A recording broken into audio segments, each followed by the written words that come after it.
USYK, we learnt last week, signed with Saudi Arabian-backed company Skill Challenge. Amir Abdullah hosted a press conference with Prince Khalid.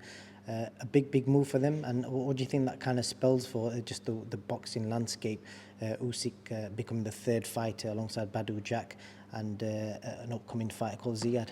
I think that it gives him that kind of financial push, doesn't it? So when you've got all these arguments about purses and splits and everything else, I think that, you know, they can put the money where their mouth is, and they can chuck money at an event like that and draw the fights like Deontay Wilder and Tyson when Tyson's asking for certain splits.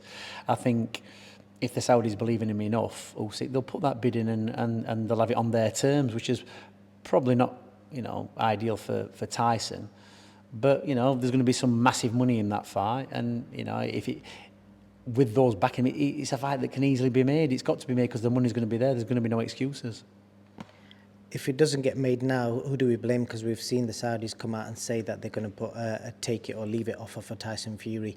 What do you think? Well, the only person you can blame if the fight doesn't happen is Tyson, because, you know, that's the only person who's stopping it from what I believe is for whatever reason. So if he's getting all his demands met, the money and everything else, unless he starts saying, well, it's got to be here, it's got to be there, it's got to be Manchester, it's got to be whatever.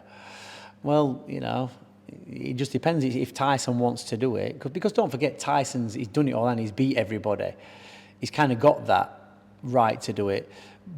But if he's going to tell everybody he'll fight, you know, any man anywhere, then he's got to kind of put his money where his mouth is. And I still think Tyson, you know, the best version of Tyson, if he turns up, he beats Usyk. But it's just whether Tyson's got that motivation in him. I think he's had 4 fights in 4 years. And to be honest, his fight against Chisora last time out was, you know, a bit sad to see for Chisora. And also with Dillian Whyte before, for me, they weren't meaningful fights. His last meaningful fight was obviously Deontay Wilder. So, you know, that was a few years back. So the next meaningful fight for him is either Anthony Joshua or Usyk. So, you know, if Tyson's going to carry on boxing, I think they're the only options really he should be fighting. The main argument in that debate and the fight is the purse bid situation. Obviously, Tyson, it's public knowledge that obviously he demanded that he get a lion's share of the purse when they fought. And obviously the example Frank Warren used was that the purse bid for Dubois Usyk was 8 million, and he suggested if it was Fury Dubois it'd be 30-odd million, which suggests that Fury is worth a lot more than Usyk, hence why he should get the lion's share of the purse. What do you make of that? Is that fair? Well, regardless of that, I don't think Tyson against Dubois would be that kind of figure, because I just don't think... Would it be more than Usyk and Dubois though? Which was 8 million. Would Tyson Fury against Usyk be more than... I mean, would Fury versus Dubois generate more money than Usyk Dubois? Yeah, Tyson, he will do. Tyson against Dubois will make more money than Usyk and Dubois, yeah.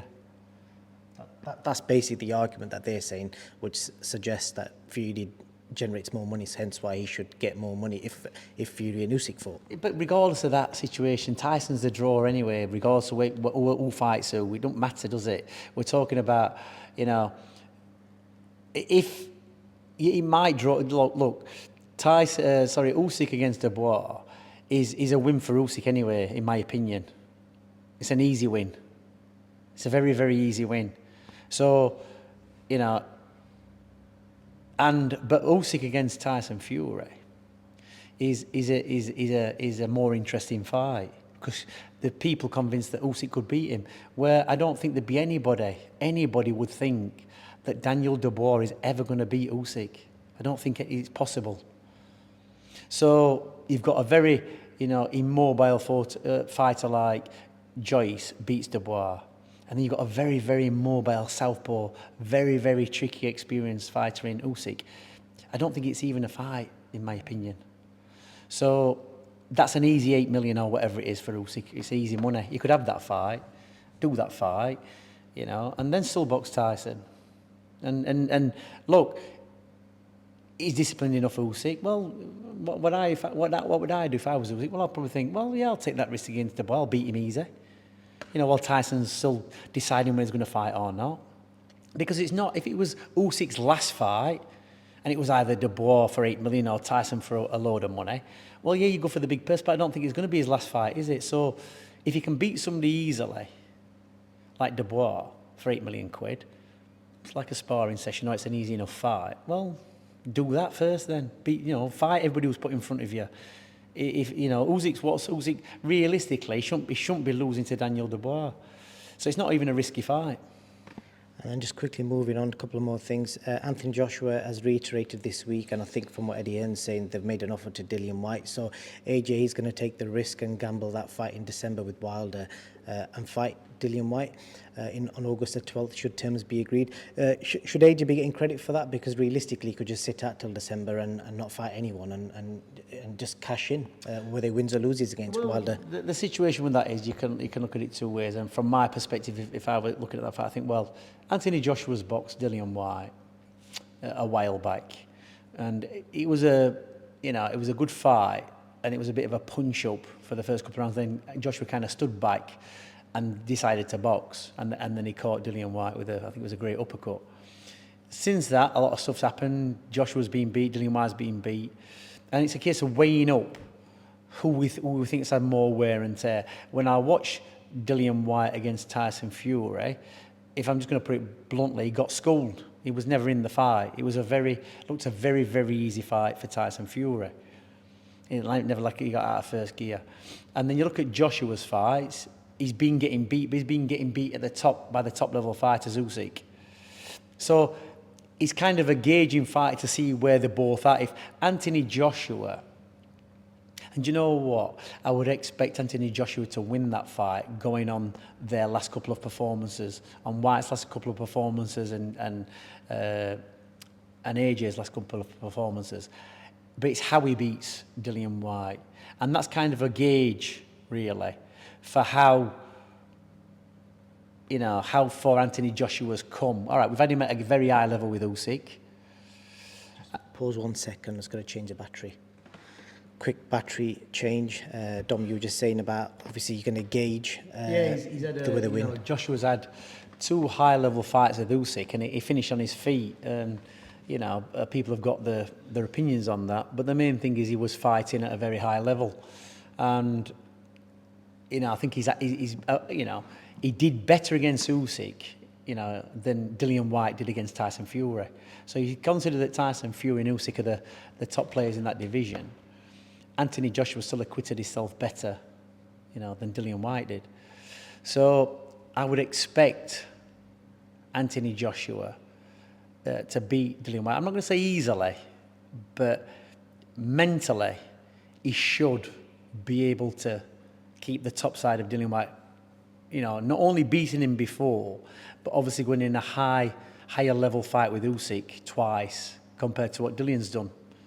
Over the last couple of fights. So that'll be a kind of a gauge for Anthony Joshua. And it will also, depending how that fight goes, sometimes it's better to take that step with Dillian Whyte to gauge in his own mind where he's at and whether he can actually go to that next level again. I'm not, it depends what Anthony Joshua wants to do. Does he want to get the money, or does he want to try and keep progressing to get better? So I think it'll give him an idea of where he's at, and then he can look at that next fight. Does it suggest the fact that he's fighting Whyte that he wants to get better and work with his new coach more to make sure he has the best possible chance to beat Deontay Wilder in December? It's a sensible step for Anthony Joshua, but it's probably not a sensible step for everybody involved, like promoters and everybody else want to make a shitload of money out of it. You know what I mean? It's like he's got enough money to be able to think, well, I'll get decent money for Dillian Whyte. It won't be as much money as the next fight, but at least it'll give me an idea of where I am. Because it's going to be, he's probably in his mind thinking, after getting beat by Usyk twice, where am I? Where am I on this scene? He knows he's boxed Usyk, he's top level, and I got beat twice. He's boxed Dillian Whyte, who's in the mix, and he'll be able to gauge himself against the last performance against Dillian Whyte.